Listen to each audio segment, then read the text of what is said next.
ça c'est une journée spéciale. Parce qu'aujourd'hui s'accomplit une prophétie qui a été laissée par celui qui est venu sauver l'humanité. Et toi et moi, nous bénéficions de cette prophétie. Alléluia. Est-ce qu'on peut pousser des cris de joie avec les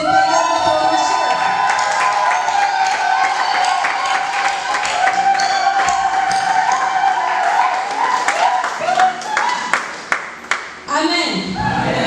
On peut s'asseoir.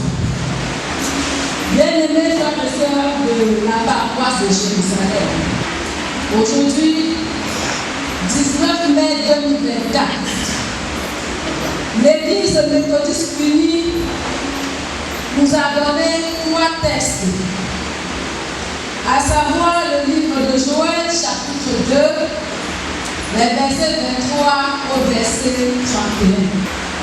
Le deuxième passage est le livre d'Actes, chapitre 2, les versets 1 au verset 13. Et enfin, le livre de Matthieu, chapitre 3, les versets 11 et 12. Aujourd'hui, nous célébrons la Pentecôte. C'est pourquoi le thème qui nous est proposé aujourd'hui, bien-aimés, c'est « Il vous baptisera du Saint-Esprit et de feu ». Tiré de Matthieu, chapitre 3, les versets 11, le verset 11 qui dit « Moi, je vous baptise d'eau pour vous amener à la repentance, mais celui qui vient après moi est plus puissant que moi, et je ne suis pas digne de porter ses souliers. Lui, il vous baptisera du Saint-Esprit et de feu. » C'est de là que nous tirons le thème de ce jour. Matthieu, chapitre 3, le verset 11. Alléluia. Alors, peuple de Dieu, pour une bonne compréhension du message de ce jour, nous allons ancrer ce message sur 3 points, à savoir, nous aurons en premier le contexte, en deuxième, de quoi nous parle le texte, et en troisième, nous aurons quelle leçon à retenir. Amen. Alors, nous irons directement dans notre premier point qui est le contexte. Après la fête de Pâques, 40 jours après, nous célébrons son ascension, c'est-à-dire sa montée vers le ciel. Et 10 jours après la montée, nous célébrons la descente de son esprit, l'Esprit Saint, d'où nous disons que nous célébrons la Pentecôte. 10 jours après l'ascension, 70 jours après la Pâque. Avant la venue du Seigneur Jésus, bien-aimés frères et sœurs, il y a un homme qui est arrivé avant lui. Cet homme est venu pour préparer le chemin du Seigneur. Cet homme est venu pour aplanir le sentier du Seigneur. Cet homme, au nom de Jean-Baptiste, est venu prêchant dans le désert, prêchant sur la repentance, d'où il dit « Repentez-vous, le royaume des cieux est proche ». Alors, est arrivé les pharisiens, ceux-là qui étaient remplis d'incrédulité. Et Jean-Baptiste, au vu de leur comportement, au vu de leurs attitudes, va dire au verset 11 de Matthieu, chapitre 3, « Moi je vous baptise d'eau ». Quand il dit « Moi je vous baptise d'eau », il parle de ceux-là qui ont accepté de se repentir et sont fait baptiser. Il leur dit « Moi je vous baptise d'eau » pour vous amener à une repentance effective. Mais celui qui vient après moi est plus puissant que moi. Et je ne suis pas digne de délier sa chaussure. Ailleurs on dit de porter ses souliers. Alléluia. Il dit cet homme qui vient vous baptisera du Saint-Esprit et de feu. Et nous voyons que cette prophétie de Jean-Baptiste s'accomplit dans le livre des Actes des Apôtres, en son chapitre 2, les versets 1 au verset 13. Bien-aimé, à l'ascension, Jésus, avant de monter, a laissé un message. Il a dit aux disciples, je monte vers mon Père pour préparer une place, mais moi je ne vous laisserai pas orphelins. Je vais vous envoyer le Saint-Esprit. Demeurez donc en ces lieux jusqu'à ce que l'Esprit de Dieu descende pour vous baptiser. Alléluia. Étant assemblés dans la chambre haute, le Saint-Esprit de Dieu descend. Et comme il est dit, le jour de la Pentecôte, ils étaient tous ensemble dans le même lieu. Tout à coup, il vient du ciel un bruit comme celui d'un vent impétueux. Et il remplit toute la maison où ils étaient assis. Des langues semblables à des langues de feu leur apparurent, séparées les unes des autres et se posèrent sur chacun d'eux. Et ils furent tous remplis du Saint-Esprit. La suite nous dit, il se mit à parler en d'autres langues selon que l'Esprit leur donnait de s'exprimer. Or, alléluia, c'est ce petit mot qui me touche. Or, il y avait en ce jour à Jérusalem des Juifs. Alléluia.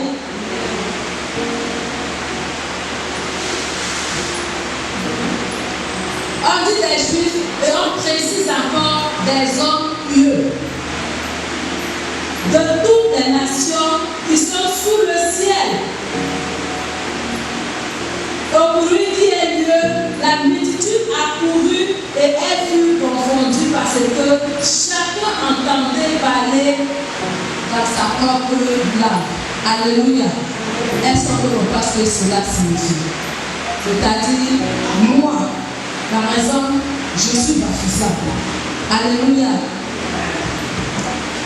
Suzanne, je dis n'importe quoi, elle debout quelque part là-bas. Parce que c'est ce que je me dis un peu là-bas. Et Sandrine est par exemple du centre. N'est-ce pas? Une autre personne est du nord. Et nous savons que pour qu'on puisse s'entendre, c'est quand même difficile parce que nous ne parlons pas les mêmes langues. Mais bizarrement, ceux-là qui n'étaient pas désencontrés là se sont mis à parler en ces langues-là au point où ces autres, on a dit des hommes pieux, étaient dans l'étonnement en disant, mais ces autres sont des Juifs. Mais comment se fait-il qu'ils s'expriment en nos différentes langues? Ça, c'est la puissance de Dieu. C'est l'Esprit de Dieu. Sinon, nul ne peut faire ces choses. Le verset 10 précise encore qu'ils étaient tous dans l'étonnement et la surprise. Et ils se disaient les uns des autres, voici.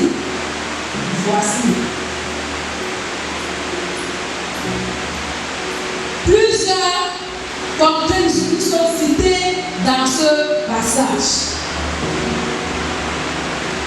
On nous parle au verset 9 de Pathès, Médès, Élamie, ceux qui habitaient la Mésopotamie, la Judée, la Cappadoce, le Ponte, l'Asie, la Phrygie, la Pamphylie, l'Égypte, le territoire de la Libye voisine, de Cyrène et ceux qui sont venus de Rome, juifs et prosélytes, chrétiens et arabes.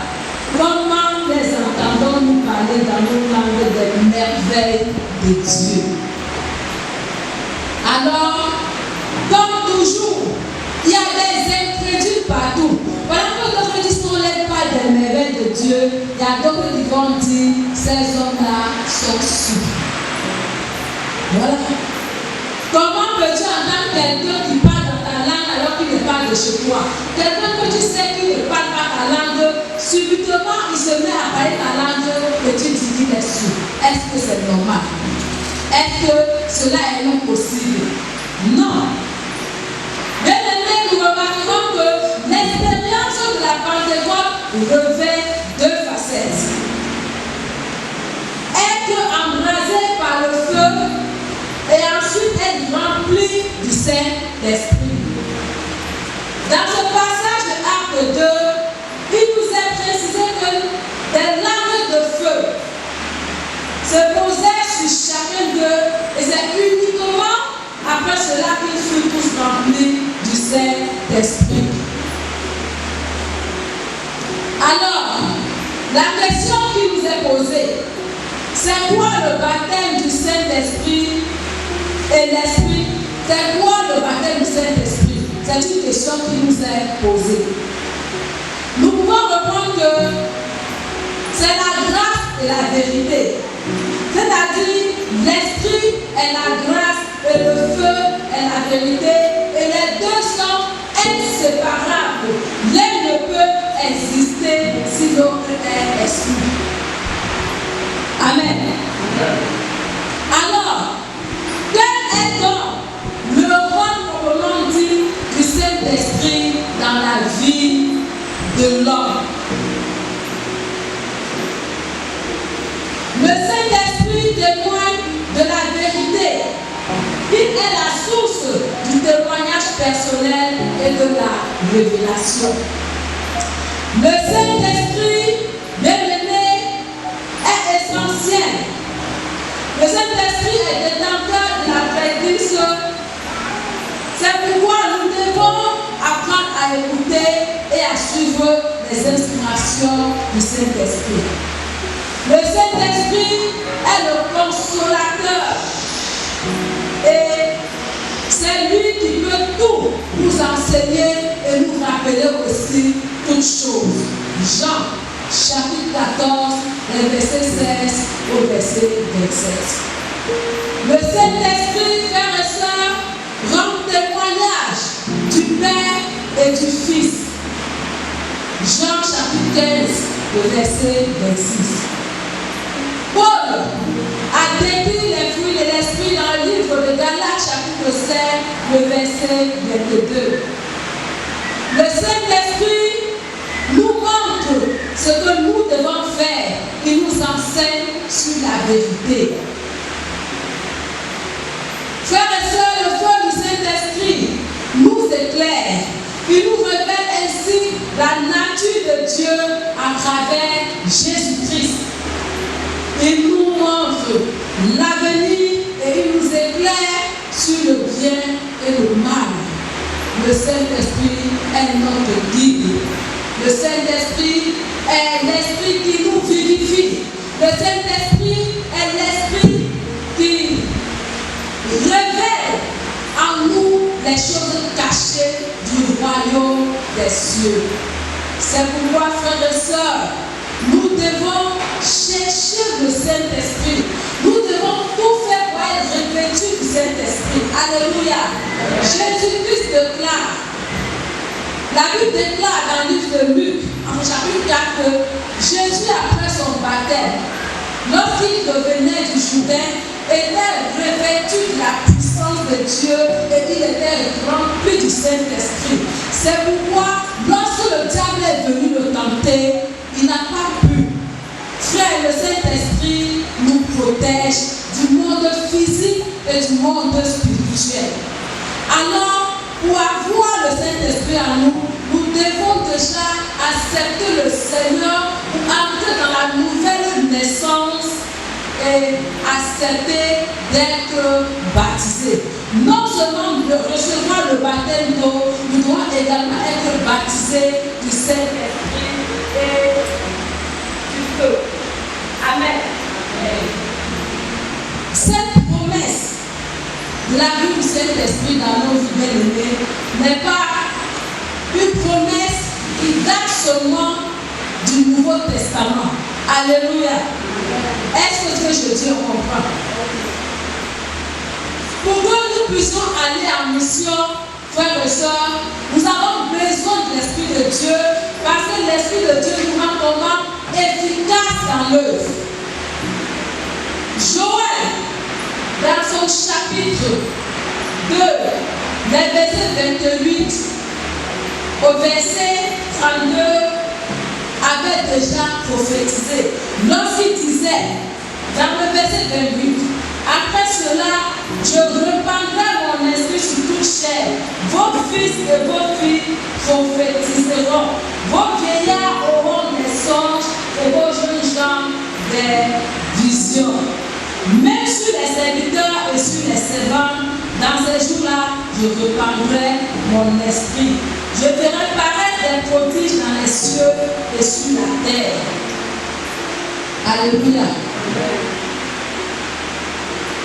Aujourd'hui, dans nos églises, nous avons des prophètes, nous avons des visionnaires, nous avons des gens, des personnes qui font des songes et qui se réalisent. Et cette promesse de la réception du Saint-Esprit qui a été dite par Joël depuis l'Ancien Testament.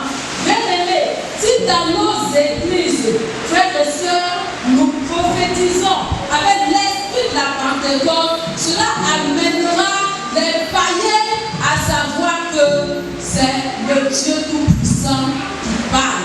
Et en cela, beaucoup se laisseront convertir, comme on dit les actes de l'apôtre, parce que lorsqu'ils ont commencé à en parler des différents langues, ils n'ont pas la suite que plusieurs ont été convertis. N'est-ce pas? Ou bien je me trompe?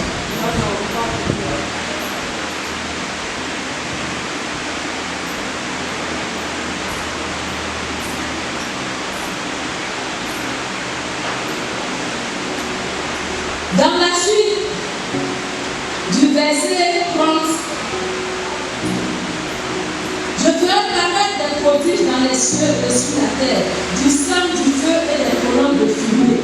Le soleil se changera en ténèbres et la lune en sang, avant l'arrivée du jour de l'Éternel, de ce jour grand et terrible. Alors, quiconque invoquera le nom de l'Éternel sera sauvé. Le salut sera sur la montagne de Sion et à Jérusalem, comme a dit l'Éternel, et parmi les réchappés que l'Éternel appellera.